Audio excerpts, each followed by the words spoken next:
If you have a Town and Country or a Grand Caravan that has the washer nozzles not spraying anymore, I'll show you how you can fix this yourself. If your nozzles, either one of them or both of them, are not spraying, chances are you just have a broken nozzle and you need to replace it. The nozzles look like this. They just press down into the hole on your hood here and snap into place. So this little tip sticks out here. That's what the rubber hose presses onto underneath your hood. And over time, that little tip where it's thin right there just busts off. It just breaks off. And that's why you're not getting any fluid out of the nozzle. So open up your hood, and if you look towards the bottom side of it, you'll see here's the other end of this nozzle.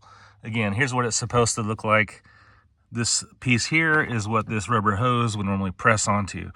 What's happened is it's broken off, and it's still down inside of this hose right here. All right, the first thing we need to do is figure out how to get the broken tip out of the little rubber boot here. So I've just got a little pick here. You might be able to use a small screwdriver. I'm just going to try to get that broken piece out of there without poking a hole in the rubber boot. So with the pick I was using and just squeezing on it, I actually smashed what was left of that plastic tip, and then I was able to just kind of dump it out. So now let's do the same thing on this other one here.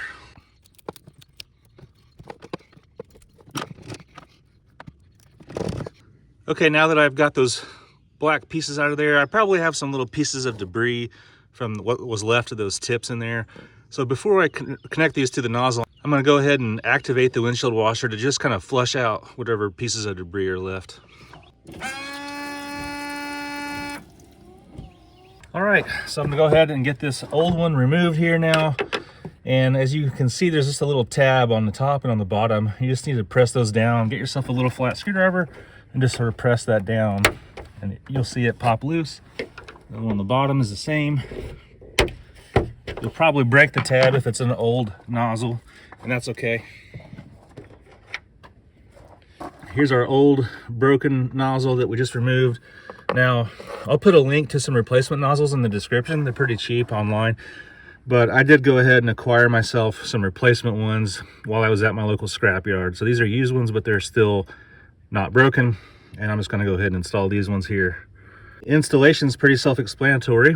You just press it down in the other side of your hood into the hole. Make sure you press it in the right direction so that it will spray up on your windshield. There is a little rubber gasket. Make sure that that is installed on there still. Now let's repeat the process for this passenger side nozzle here.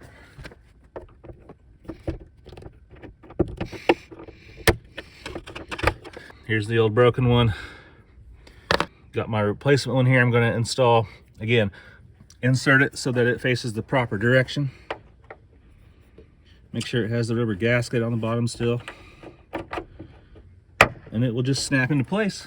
Now that it's installed, you can go ahead and just press the rubber fitting back onto the nozzle. Press it straight so that it doesn't break. It's as simple as that to get these nozzles replaced and get your windshield washers working once again. Again, this is the same on Town and Countries and Grand Caravans and probably all kinds of Chrysler vehicles, Jeeps and Dodges as well. Now let's go ahead and close the hood and turn on the washers and make sure they work. Both of these are spraying just fine. Thanks for watching the Repair Nut. Hopefully this video helped you all out. If it did, give me a thumbs up and follow for more useful tips. On your screen now, I'll go ahead and put a link to subscribe and another link in case you're interested in how I got these nozzles out of the scrapyard vehicle.